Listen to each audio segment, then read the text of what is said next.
Time to get complacent again. Markets rally.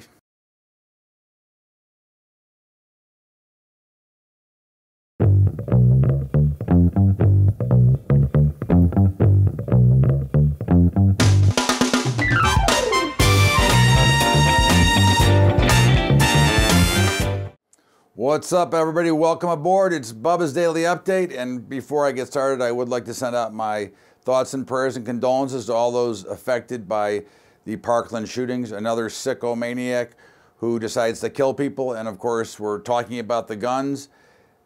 I don't know. I just, from my point of view, the criminals get the guns, whether there's a law or not. So I don't like that debate, because the people that aren't supposed to have them are going to get them regardless. So why would we want to disarm the people that need them? But in the meantime, here we are. And again, markets were up higher overnight and exploding. And then amazingly, about 11 o'clock, they tanked and immediately turned around once again. So obviously there's some buying in there. Obviously we're seeing the punishment of the dollar. We're seeing the bond markets continuing to be lower, although a little bit higher today. But again, interest rates are creeping up. You know, it's like we just don't care. And I love the ignorance and the not caring about how much debt that we're carrying right now in this country. Nobody cares about the credit card debt. Nobody cares about the auto loan defaults. Nobody cares about everybody who's underwater. Let's keep buying. We're going to the moon. And of course, we've got a market that is being supported by people who don't have the money to buy stock, with money they don't have to buy stocks they can't afford. It's always a wonderful sight, but again, that's what it is, and we're not going to get in the way of it. However, the pattern still suggests that the top is still in. Again, this is where it has to fail. Right about here is where we have to expect failure. This is only about a halfway retracement back to the upper end. So we'll see. In the meantime, the Dow is up close to 300. S&P rallies again. NASDAQ up over 100 again. And, you know, that's the market. You know, we can't fight what the market is doing. You have to wait patiently for your opportunities to take advantage of them. So what we see here is a market that wants to go higher. We see oil has now 2 days in a row was getting punished and then turned around and made it up on the day. Now, to me, that looks more like short covering. The whole entire space looks really more like short covering. If you look at the volatility index, it's now down 8, but was up actually higher while the markets were rallying as well. That indicates that the buying is starting to run out of steam. Now, again, when is out of steam? Well, we'll see. We'll have to watch and look for it, but it certainly looks like we're seeing some information here that could lead us to believe that we are running out of steam and that the markets are getting ready to start going the other way. Now, again, it doesn't mean that we're going to see the same action we saw last week. It just means that there's probably going to be a pause, and then we'll make a decision whether or not this is indeed the top, or whether or not we're going to go up and try to make another leg higher. You can't fight what the overall tape and what the markets are telling you. Okay, that is the overall story.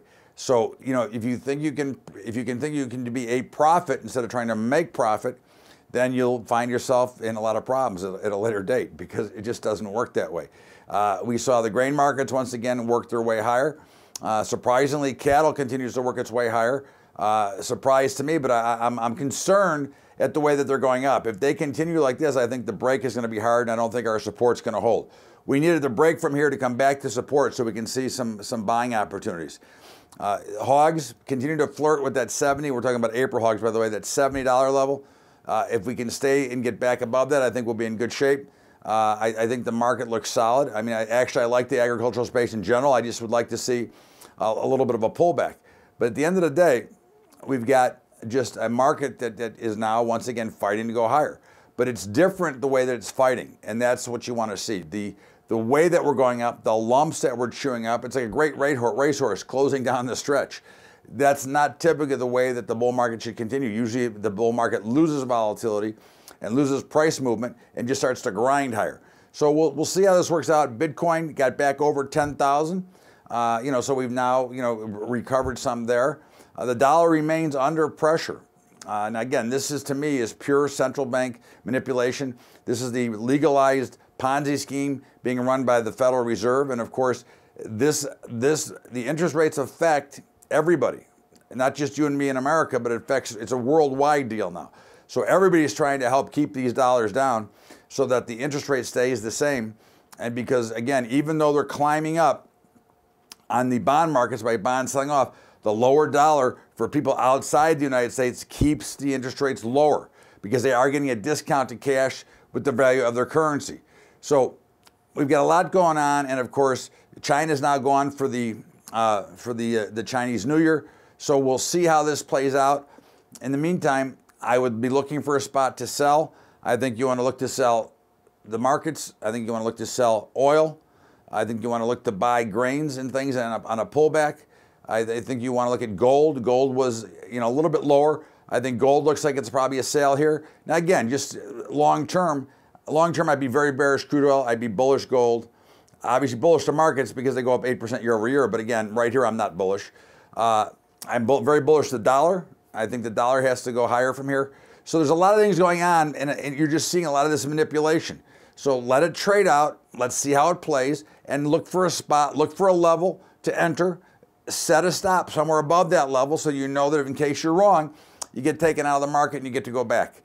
In the meantime, again, our thoughts and prayers go out to everybody in Parkland. It's really just a tragedy. I can't take it. I've got young kids. Well, they're not young anymore, but I've got kids myself, and the parents' worst nightmare is to have something happen to your children. So our thoughts and prayers go out to all of you. And of course, please check out our highschoolinvesting.com. First of all, check out the website and see what we're doing. Even if you don't want to help out, at least see what we're doing. Maybe it'll be something for you. Maybe you can learn something from it as well. And of course, if you want to help us out, go to patreon.com/Bubba Trading and make a small donation. If you do, I will give you a free week of the futures program. And of course, you can check out my futures webinar on Saturday. All you have to do is go to the website and check out and fill out the link, and you can come for free. It's a free hour webinar in which I will teach and tell you what we're doing. And don't forget the Bubba Show every day at libertytalk.fm from 4 to 5 Eastern. Everybody have a great weekend. We'll see you back here on Tuesday because Monday is a holiday. It's President's Day. Tomorrow is an options expiration, so we won't be back, obviously, because there's nothing to report for Saturday. So everybody have a great weekend. Have a nice long weekend. We'll see you back here on Tuesday night. And as always, thank you so much for being here. This is Bubba's Daily Update. We'll see you later, everybody.